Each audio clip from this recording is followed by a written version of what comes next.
Welcome to the Wellnest Mamas podcast. We are committed to leading a sustainable lifestyle and making community connections. In a world where stress and chaos seem to be the norm, finding balance and fostering a sense of true well-being is essential. Whether you are just beginning your holistic wellness journey or are already deeply dedicated to the practice, this podcast is for you. Join the Wellnest Mamas as we uncover the secrets to holistic wellness and discover the power of building a healthy community that supports and uplifts one another. Sit back, relax, and get ready to embark on a transformative journey to leading a sustainably healthy lifestyle. We're glad you're here. Welcome back to the Wellnest Mamas podcast. I'm Caitlin. And I'm Steph, and today we have Miss Gita Chakrabarti with us, and she is our GutBFF, founder of this amazing gut-friendly granola and local. Welcome, Gita. Thank you. Yes. Thanks for having me. So are you local to Northwest Arkansas, or a transplant? Where are you from? I'm a transplant. Okay. I've lived everywhere. I moved here from New York City. I'm not from New York City originally. I'm from South Carolina. But I did move here 12 years ago from New York City, and Northwest Arkansas is my home. It's the longest place I've ever lived as an adult, and I love it. I think 12 years is long enough. Yeah. Yes. That's awesome. Wonderful. Awesome. So I had the pleasure of trying out this granola. It's amazing, and I would love to know what makes it so special and how you came up with this. I came up with this in a crazy way. So I had a long corporate career, and I always wanted to be an entrepreneur. I always thought those pioneers were crazy fun people, and I wanted to be one. I never quite had the courage until I had gained a lot of experience and I had saved up some money. So I started to explore different ideas in food. I love nutrition. I love health. I consider one of my most important roles as a mom feeding my family healthy food and taking care of my own health. So I had kind of been through this crazy journey where various times in my life I would discover I had a health problem of some kind. And then I would think about how do I solve that holistically. So the first one was I had PCOS, which many women do in America. What many women don't know in America is PCOS is highly linked to insulin resistance. So I was 31, trying badly to get pregnant, not being able to get pregnant. Even my period wasn't stable. And I had no idea I had PCOS.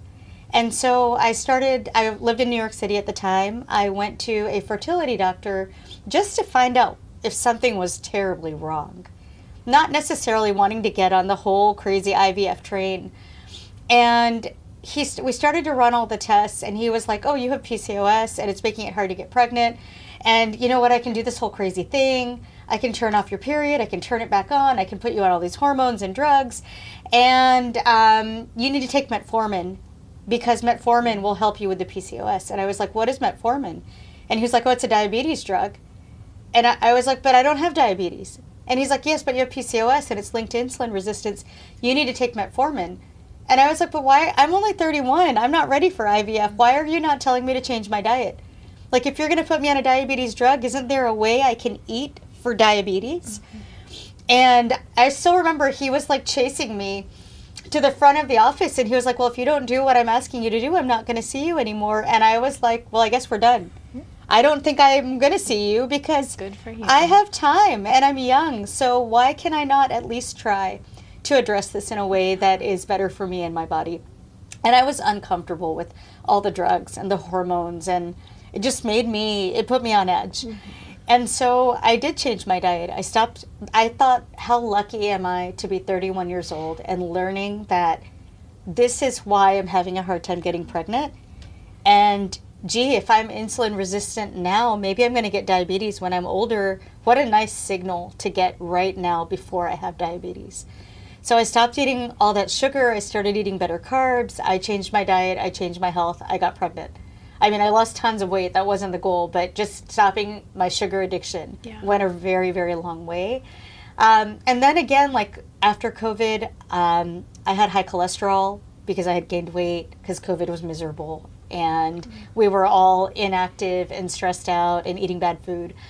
And again, I kind of went to a heavy plant-based, high fiber, good carb. lots of vegetables diet, lots of beans, and I lost weight again. My cholesterol came back in check, and I was just like, man, why are people taking all these drugs? Now, sometimes you have to. Yeah. And sometimes people do have genetics, not on their side. So I'm not saying it's right or wrong one way or the other, but man, the first line of defense is the stuff you put in your mouth. Yeah. And we don't always think that way as a country, right? So that was sort of what led me to this. When I came around to entrepreneurship, I just thought, what might I want to do that I am terribly passionate about, because starting a business is that hard. Yes. And you better love it to death, because it is just so hard, and you're going to have to go through so many bumps, and you're still going to have to believe and be passionate. So it can't just be like something that's a toy, or you think you'll try it out. Like, you have to love it and believe in it. So so that was sort of the backstory of what led me to GutBFF. Then, so I was kicking around different ideas. Last year, I went to this natural health expo called Expo West in California. Have you heard of it? Yeah. It's Okay. coming up again in Have you been before? No. Oh, We've been getting emails Yeah. about it, though. Yeah. People Yeah. are like, we're going to be at Expo West. Come Yes. and see us. So I was like, Yes. we're not. Yeah. Maybe next Maybe year. we will. Yeah. It's a very cool trade show. It's very overwhelming. You will meet the who's who of everybody. There's celebrities left and right there. They have great programming. You can learn about so many things. So I went to that, and I was actually working on a different idea, which was going kind of sideways, and I wasn't as excited about as this. I found this idea at that trade show. So I went to this panel on protein. This other thing I was working on, everybody kept telling me to add protein, and I kind of didn't love that. I don't love the idea of adding a bunch of whey protein to things. I get that there's a giant protein explosion going on right now. And, I have mixed feelings on really if your average male couch potato in Idaho needs to be eating 150 grams of protein a day. I have question marks on that. But that's that's a whole different thing, right? So, I went to this protein panel to learn more about this protein trend, and everybody there was talking about how protein has just gone wild, and how everybody is like, I need women, kids, babies, there's protein being added to food, right? We're kind of obsessed with it.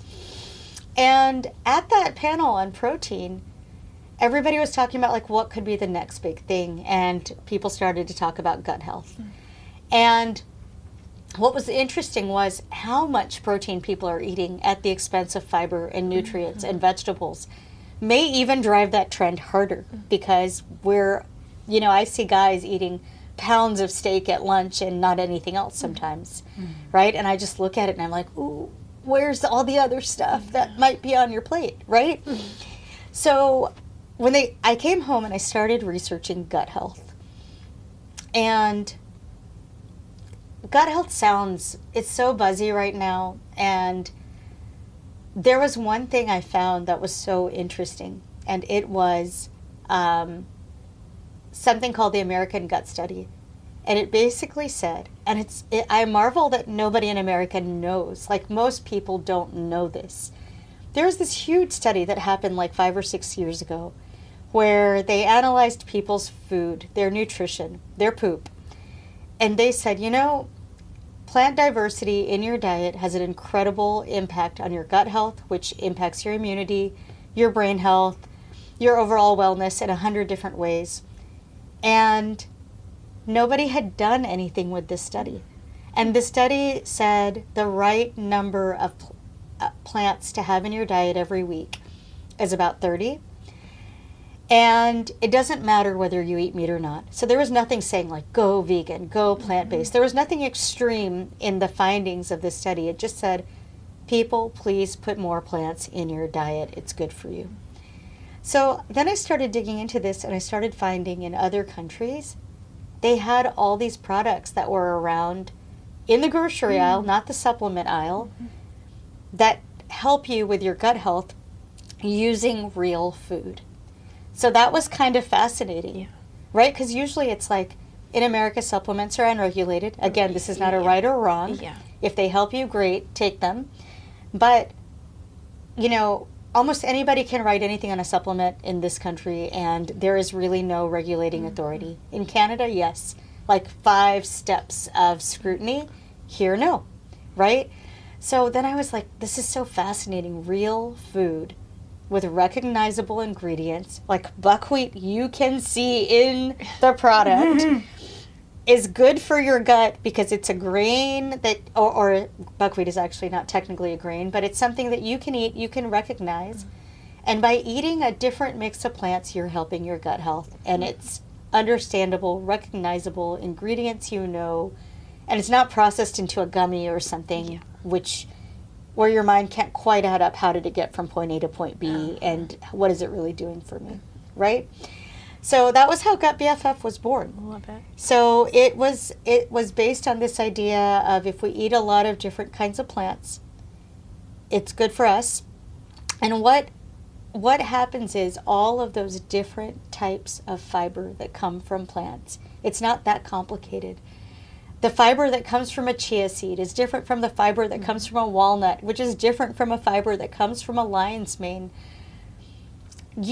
All of those stimulate your gut bacteria, create compounds which go all over your body, and that diversity of compounds, which are being driven by all the different kinds of plants you're eating, are good for your health, right? They put fiber, they help you be regular without crutches or supplements. They're great for you, and they're great for your body. So I started to work with how do I put 30, of course, was the number you need in a week. But I started to work with how do I get as many plants as possible into a product. And so in GutBFF, there's nuts, seeds, all kinds of really good grains that are popped, like quinoa, amaranth, millet.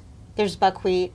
There's lion's mane, which is a dry organic powder we mix in with the honey. It's not like there's chunks of lion's mane you're chewing on, which would be really weird. And so that's what the product is. Yeah. Cool. And it is delicious. I got to taste it, and I took some home already. So the gut health is all the different grains because it's like a prebiotic to feed the good guys in your gut. Yep. Well, it's grains, it's nuts, it's seeds, it's lion's mane, and there is an ingredient in there that I could have chosen not to put in there, but I did because I think that as a country, we can learn about it, and that is baobab. Okay. That's when I was looking at it. I was like, I feel like that was in like The Little Prince or something. Is that the baobab tree? Yes. Tell us about it. Baobab is from Africa. It's actually this cute little picture right there. I was wondering. Okay. It's a fruit, and it grows in Africa. It almost looks like a little fig or something. Yep. It does. It's not cultivated. It grows wild, and it's extremely high in fiber. It's like 50% fiber by composition. And it's a natural, good fiber. So all prebiotic means is it's coming from plants. Prebiotic fibers come from plants. So your gut has... Amazing. So probiotics are yogurts and fermented foods. Prebiotics are plants. They work together. You need both, not one or the other. Like... as a country, we seem to really understand yogurt and probiotic. They've done a good job marketing the yogurt and the probiotics. Set you up, Yep. and probiotics support. Yep. So you need both. Yeah. What's your favorite way to have it? Over yogurt? How do you eat it? I eat it plain. Just crunchy? I eat it plain. I sometimes like putting it in a smoothie bowl, like an acai bowl. My daughter, because I'm so into food, nutrition, and making everything from scratch, like she's very spoiled. So she gets like acai bowls with like GutBFF granola on them. So I love them on granola bowls. A lot of people eat it on yogurt, but my favorite is probably like that. And there's 2 other flavors, by the way. I just bought one today that's Honey Glow, but there's a cinnamon apple raisin, and there's a chocolate peanut butter. Okay, chocolate peanut butter is up my alley for sure. It's like dessert. Yeah, special treat. So the lion's mane, I hear that has a lot of like brain benefits. Is that why you added it in? Yes. I added lion's mane in because it has gut and brain benefits. So an interesting thing, since, we're local and we're talking about local things, lion's mane grows all over Arkansas. Did you know that? I did, yeah. Did I send you a picture like last week, right before the snowstorm? You saw some. I harvested it. Me too. I stopped my car and jumped out. It was in my driveway, so it was okay, everybody. I didn't steal from Arkansas. Yeah. But yeah, it grows all over my property, and I just harvest it and either you can eat it or... Yeah, my kids were like, I want to take that in show and tell. Can we do that? And I was like, okay. So we took it into the school and showed everybody, and they pet it. And I was like, that's a mushroom. Yeah, fungi. It is. And the fun thing about lion's mane is nothing else looks like lion's mane. You can't die eating lion's mane. No. I mean, I guess I should put all kinds of legal disclaimers. It truly is lion's mane. Yeah. There's nothing that looks like it, though, so you're not going to confuse it. So for, if you're worried about, yes, you think you're saying that, but this mushroom can kill you, nothing looks like lion's mane but lion's mane. So it's cute, it's furry, it has little long hairs on it, and it can be eaten, and it actually tastes good. It does. So how hands-on are you with the production? Is it local, is it made in Northwest Arkansas? Mm-hmm. It is made in Northwest Arkansas, so... What many people may not know is in the last year, there is something that opened called Market Center of the Ozarks in Springdale. They're an FDA food production facility. I'm very hopeful we see a lot more food entrepreneurs in this area because you need infrastructure. You need somebody who can make it for you at a semi-affordable price because when you're a small company, you really have no scale, I think sometimes people think, as they see you're starting to get some followers and you're on Instagram and, maybe an influencer is kind enough to give you a shout out. They're like, oh, you've made it. And I'm like, you have no idea. No. You have no idea how hard it is and how difficult and how long it takes to make a profit.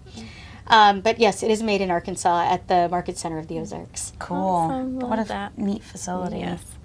And I know that we kind of talked when you came into the shop, you just have boots on the ground and you're going and getting this locally, but you also have a website and all of that. So you can find it in our shop for sure, but there's also, what is the website? And so the website is GutBFF.com, but since I met you, I feel like it was December when I came by. Yeah. So we have the goal to turn this into a national brand. That will take time. It will take fortitude. Nothing happens overnight or is easy when you're starting a business, but that's also the fun of it. So we do have our own website, and that has been growing. And of course, we've been learning and we've been changing things. The great thing about being a small business versus a big company is you can learn constantly and you can shift things constantly. I'm sure you do it in your store. Yeah, absolutely. Right? You learn one thing works better than another, or people respond to one messaging versus another, or... So, anyway, we have a website. We just launched on Amazon a week ago. Nice. And the whole purpose of that is to let people try it at a reasonable cost, because buying a bundle online with free shipping is a big investment for a brand you've never heard of and a product you've never tried. Absolutely. But if you can buy a single on Prime on Amazon and get to know it and like it, and you don't have to pay all that shipping because you paid for Prime, well, that's great for getting people to try it. Absolutely. So we just launched on Amazon, and what's been fun is the people that were buying from us are finding it on Amazon and leaving a review without unprompted. They're like, oh, I already tried this product. It's really good. So that's fun, and we just got on TikTok today, and man, learning TikTok and all of the craziness that's involved with social media. Right? What do we need? Yes. Yes, I mean TikTok is fun. It's just fun, and it's all things for all people, and there's really no rules on TikTok. It's not. On Instagram you have to be pretty, and it has to look nice. Oh no, we've been doing it right. We've been doing it right. I don't mean we have to be pretty, but I mean the content. There's a minimum expectation of how the content looks. On TikTok, nobody cares. TikTok is TikTok, right? TikTok is the before the coffee crowd versus still with your puffy eyes in bed with one eye open. And people like it better that way, right? More real. And so we just got on TikTok. Where else are we? We just launched on Fair. If anybody would like, that's listening on the podcast, wants to buy wholesale, you know, if you're local in Northwest Arkansas, of course, there's no need to be on Fair. It's easy for us to get product to you. But if you're outside of the area, we are on Fair. It's fair.com/ or you can search GutBFF on fair.com. So we are trying to find ways to grow digitally. And what's fun is with our website, we had a few influencers pick us up over December and January. And we now have customers on repeat in Oyster Bay, New York, I love Dana that. Point, California. Like, this is so It's fun. when this, they come from all know, over. Yeah. we have a ton of people in Wisconsin because we have like this holistic doctor in Wisconsin who really is into our product and loves making smoothie bowls and talking about it and tells our story better than we can. So it's been really fun watching the places it can go due to the internet, which is amazing. Yes. I love that. The world at your fingertips. Yes. I love seeing, so I mean, most of the time when we're having a podcast, we're talking to practitioners or, but it's fun to see someone who's in that wellness realm and also like understands the gut health and all that. But I love the business side of it too. This is like amazing. We should do a taster day. Maybe the day that we release the should do that. podcast, we'll do a come and Yes. taste the GutBFF granola. Yeah. I love that idea. Let's Maybe you do should it. comment Granola with your bar. favorite or the flavor you want to try the most. Yes. There's 3 options, right? Is it apple, cinnamon apple? Yep, cinnamon apple raisin, Cinnamon apple raisin, chocolate peanut chocolate butter, honey glow. honey glow.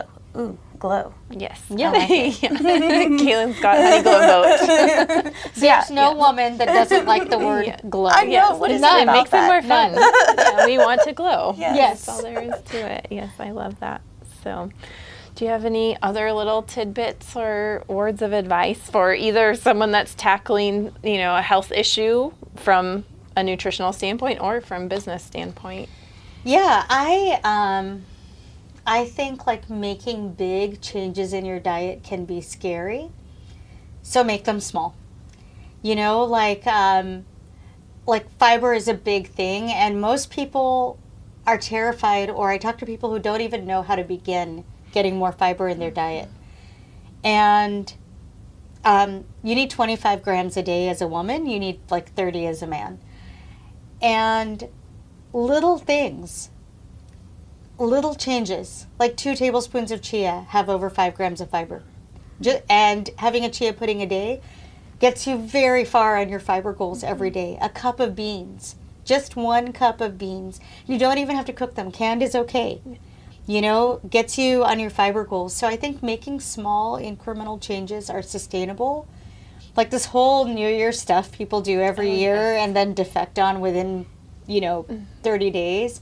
It doesn't work because people are trying to do extreme changes as opposed to small changes that have a big impact. And that's why this product is approachable, because it's still a granola. You can have 1/3 of a cup a day. Small change helps you on your journey rather than like, oh my gosh, I'm only going to eat vegetable soup today for the 3 meals. And then after a month, your body's in rebellion. You're going back to all the bad things. So like small changes cumulatively go a long way, You don't have to run 10 miles, but maybe you can walk for 40 minutes, right? So I think that would be like some actionable health advice. The other thing I would say is if you're a mom, and I imagine an extraordinary number of people on this podcast are moms. If you're a mom, teaching your kids things like, a brain health doctor once said this, and brain health and gut health are very related. It's boring to count your fiber grams, but it's fun to count your plants. So I have friends, like I have this friend who's a guy, and I love that it's a dad doing this because it's not always dads leading the charge on nutrition. Feels like moms feel that responsibility a little bit more in the family. But he sits down with his kids every day and he's like, all right, kids, let's count the plants we're eating. Aww. And, they think about their spices. They think about, any grains. Sometimes they're like, let's add some hemp to this. That way we'll get one more plant in. And little things like that, like teach kids a lot and kind of help open their mind to making food enjoyable rather than, oh my gosh, now I'm past the preventative or building good habit state. Now I've got to do really drastic measures. right? So that's a fun thing for kids that any parent can teach their children. You know, how many plants do we have in a day? Are we hitting our goal of 30 every week, right? Mm-hmm. And there's no plant lobbyists out there. There's protein lobbyists, there's meat lobbyists, you know, there's beef, it's what's for dinner. You know, you remember that when we were kids? But there's no plant lobbyists, so I think like parents and nutritionists and the people that are kind of looking at health more holistically have to lead that charge to help our children eat nutrient-dense food across a broad variety of nutrients. I love that. That's so helpful. Yeah, right? What a great way to look at it. I'm gonna try that because count my plants. Yep. Yeah, and when we say plants, by the way, sometimes people, when I first started this, I started talking to a lot of people, asking them, had they heard of 30 plants? And some people had, but they had interpreted it as, I need to eat 30 different fruits and vegetables in a week. And I was like, wait, that's not it. It's anything that started its life as a plant. So it could be a bean. It could be a fruit. It could be a vegetable. It could be a nut. It could be a fungi. It could be seeds. It could be diverse grains that are really good for you. It's not just herbs, 30 vegetables in a week. Sounds so kind of insane, right? All green. It doesn't have to be green. No, it doesn't have to all be a traditional fruit or vegetable. It's just a different type of plant. It could be sea kelp. You know, it could be so many different things, not just, I don't even know if you could find 30 vegetables to eat in a day in the winter. Right? Or in a week. Carrots, potatoes. Basil. A sprig of rosemary. How fun. What a great, this has been so inspiring, honestly. I'm really, really glad to have gotten to hear your story. And you can hear your passion. This is so incredible. And I'm excited to be able to share the good news. Yeah. Well, what is really fun is kids like eating it, and I never expected that. I never made it thinking a child is going to eat this, but we have certain flavors, like the cinnamon apple raisin granola. Parents tell me their picky eaters love it.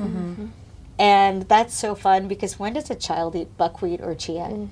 Like, please show me one instance Not often. where your child voluntarily is eating something with a pumpkin seed or a lion's mane in it, you know? So that's been pretty fun. No, that does not happen very often at my house, unfortunately. No. I'm lucky to get a green bean. Yes. I can attest that my daughter definitely was eating that, and she is my picky eater. Tenley does not do plants. Maybe one plant a week. I don't know. She's not into that, but she loved this stuff. So wonderful. Good to have That's it integrated. Good news. Yeah. Yeah. All right, Gita, we are so grateful for you to come on our podcast today. And Awesome. Thank you. Thank you so much. And you can buy this at the Wellnest shop. Come see us. Come and come and try it. We're going to give away some samples. Yes. Thanks, guys. All right, thank you. Thank you.